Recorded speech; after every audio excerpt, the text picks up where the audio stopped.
இன்றே டவுன்லோட் செய்து உங்கள் ஃபேவரட் ஷோக்களை என்ஜாய் பண்ணுங்க. உங்க குடும்பத்துல சம்பந்தம் வச்சுக்க கொடுத்து வைக்கணும். ஆனா அன்னைக்கு நீங்க யார பொண்ணு பார்க்க வந்தீங்கன்னு தெளிவா சொல்லாம ஏகப்பட்ட கன்ஃபியூஷன் ஆண்டி. நானும் இந்த வீட்டுக்கு மருமகளா போக போறோன்னு என் மனசுல ஆசைய வளர்த்துக்கிட்டேன் ஆண்டி. உங்க பையன் எங்க ஆண்டி? வரும்.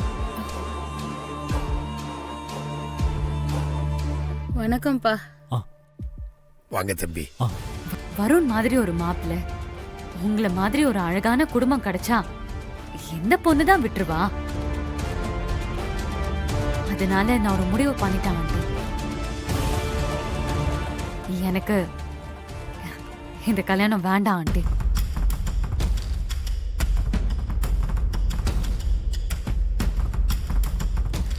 பிரச்சனை பெருசாக நினச்சா இவ்வளோ சப்பா முடிஞ்சிருச்சு. இந்த குடும்பம் இவள்கிட்ட மாட்டிக்கோ நினச்சா ஆனால் தப்பிச்சிருச்சு. என்ன சொன்னீங்க? இல்லை, இந்த குடும்பம் அந்த பொண்ணை மிஸ் பண்ணிடுச்சுன்னு சொன்னேன். இவொருத்தி. வான்மதி, நீ சொல்றது ஆமா ஆண்டி. எனக்கு இந்த கல்யாணம் வேண்டாம். ஏன்னா வெண்ணிலாதான் வெண்ணிலாதான் உங்க குடும்பத்துக்கு ஏத்தவ.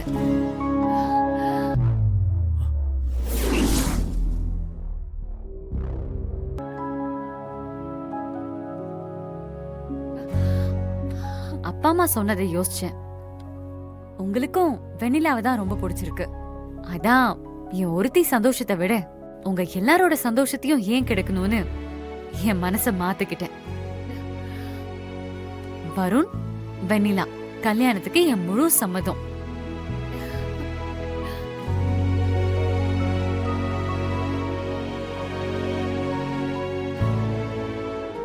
வர 24ஆம் தேதி நாள் ரொம்ப நல்லா இருக்கு. அன்னைக்கே நிச்சயதார்த்தத்தை வச்சுக்கலாம். என்ன அண்ணாமல? சரிக்கா. அண்ணா, நீங்க என்ன சொல்றீங்க? சரிம்மா, எங்களுக்கும் முழு சம்மதம்.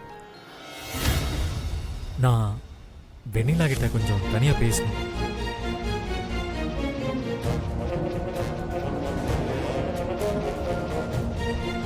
அதுக்கு என்னப்பா, தாராளமா போய் பேசு. யாரு வேணான்னு சொன்னா? மாப்பிள்ள சார், இவ்ளோ வேகம்லாம் என் தங்கச்சிக்கு செட் ஆகாது. அவ கொஞ்சம் ஸ்லோ. நீங்க பேச வந்தத கடையிலேயே பேசிட்டீங்களே. நிச்சயத்துக்கு அப்புறம் பேசவும் கொஞ்சம் மிச்சம் வச்சுக்கோங்க. வான்மதி சொல்றது கரெக்ட் தான்ப்பா. நிச்சயத்துக்கு இன்னும் 2-3 நாள் தானே இருக்கு. அப்புறமா பேசிக்கோங்க. இல்லம்மா, அது என்ன இவ்ளோ நாள் பார்க்காம அமைதியா இருந்துட்டு பொண்ணு ஓகே சொன்னதும் ரொமான்ஸா? கலகலன்னு பேசுறவங்கள கூட நம்பிடலாம். ஆனா சைலண்டா இருக்கவங்கள தான் நம்ப கூடாது. அதுலயும் உங்களை நம்பவே நம்ப மாட்டோம்.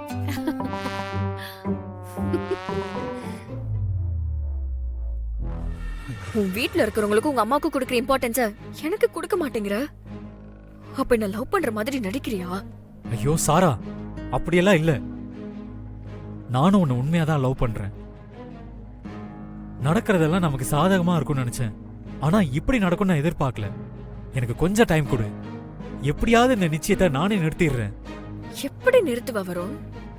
எப்படி உன்னை நம்ப சொல்ற? எப்படின்னு இப்ப உடனே ஐடியா இல்ல சாரா. ஆனா ஏதாவது பண்ணி நான் இந்த நிச்சயதார்த்தத்தை கண்டிப்பா நிறுத்துவேன் சாரா.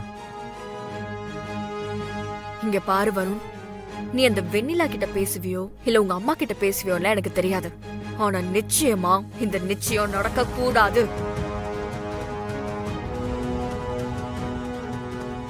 அதையும் மீறி அம்மாவுக்காக அது இதுன்னு ஏதாவது காரணம் சொன்ன நான் சும்மா இருக்க மாட்டேன் வருண். இல்ல சாரா, கண்டிப்பா இந்த நிச்சயம் நடக்காது. அப்படி நடந்துச்சு நான் பெருசால ஒண்ணு பண்ண மாட்டேன். உனக்கு நிச்சயம் நடக்கிற அதே இடத்துல அதே டைம்ல அத்தனை பேருக்கு முன்னாடியும் என் சாவுக்கு நீதான் காரணம்னு சொல்லி விஷத்தை குடிச்சிருவேன். வருண், நான் சும்மா பிளாக்மெயில் பண்றதா நினைச்சு அலட்சியமால இருந்துராத. இது பிளாக்மெயில் இல்ல, என்னோட லவ் பெயின். நீ இல்லாம என்னால வாழ முடியாது வரும். கண்டிப்பா நான் சொன்ன மாதிரி பண்ணுவேன். ஏய், அப்படியெல்லாம் விட்டுட மாட்டேன் சாரா. நீ எந்த தப்பான முடிவு எடுக்காத ப்ளீஸ்.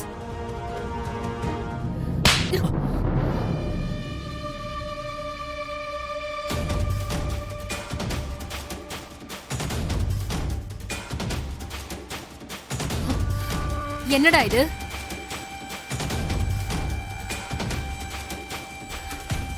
எவ்வளவு நாளா இது நடக்குது?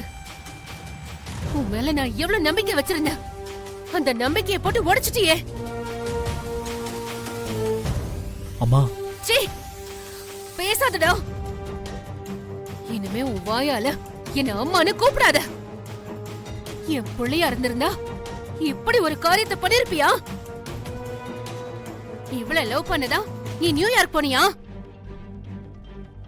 உன் கல்யாண பேச்ச ஆரம்பிச்சதுல இருந்து என்ன விட அக்கா தான் ஆர்வமா எல்லா ஏற்பாடும் பண்ணாங்க. இந்த குடும்பமே ரொம்ப ஆசையா இருந்தாங்க. எல்லாத்துலயும் மண்ணள்ளி போட்டுட்டியடா. இந்த காதலால கௌதம் வாழ்க்கை தான் அப்படி ஆயிடுச்சு. உன் வாழ்க்கையாவது நல்லா இருக்கணும் தானே நாங்க நினைச்சோம். ஆனா நீயும் இப்படி பண்ணிட்டியேப்பா. உன் மனசுல சாராதான் இருக்கான்னு எங்க கிட்ட முன்னாடியே சொல்லிருக்கலாம்ல. பெரியமா, நீங்க எல்லாம் என் மேல எவ்வளவு பாசம் வச்சிருக்கீங்களோ அதை விட அதிகமா நானும் இந்த குடும்பத்து மேல பாசம் வச்சிருக்கேன். ஆல்ரெடி கௌதம் அண்ணனை லவ் பண்ணதுனாலதான் இந்த குடும்பம் பல பிரச்சனைகளை அவமானங்களை சந்திச்சு அதுல இருந்து இப்பதான் மீண்டு வந்துகிட்டு இருக்கு. அப்படி இருக்கும்போது என்னால எப்படி சொல்ல முடியும்? அதுவும் இல்லாம அம்மா கிட்ட சொல்ற தைரியம் எனக்கு இல்ல. நீ அண்ணாமலை கிட்ட சொல்லலனாலும் என்கிட்ட சொல்லிருக்கலாம்ல. உனக்கே தெரியும் இந்த கல்யாணம் எவ்வளவு பிரச்சனைக்கு அப்புறம் முடிவாயிருக்குன்னு. நாங்க சொல்ற பொண்ணுதான் நீ கல்யாணம் பண்ணிக்கணும். இல்லனா என் பையன் செத்துட்டானு நான் தலை முடிக்கிடுவேன்.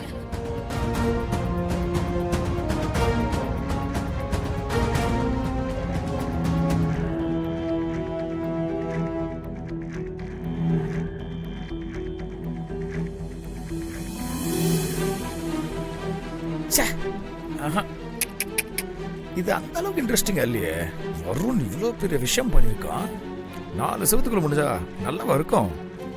அதே நிச்சயம் அன்னைக்கு எல்லாரும் இருக்கும்போது சொன்னா எப்படி இருக்கும்? கலை கட்டும்.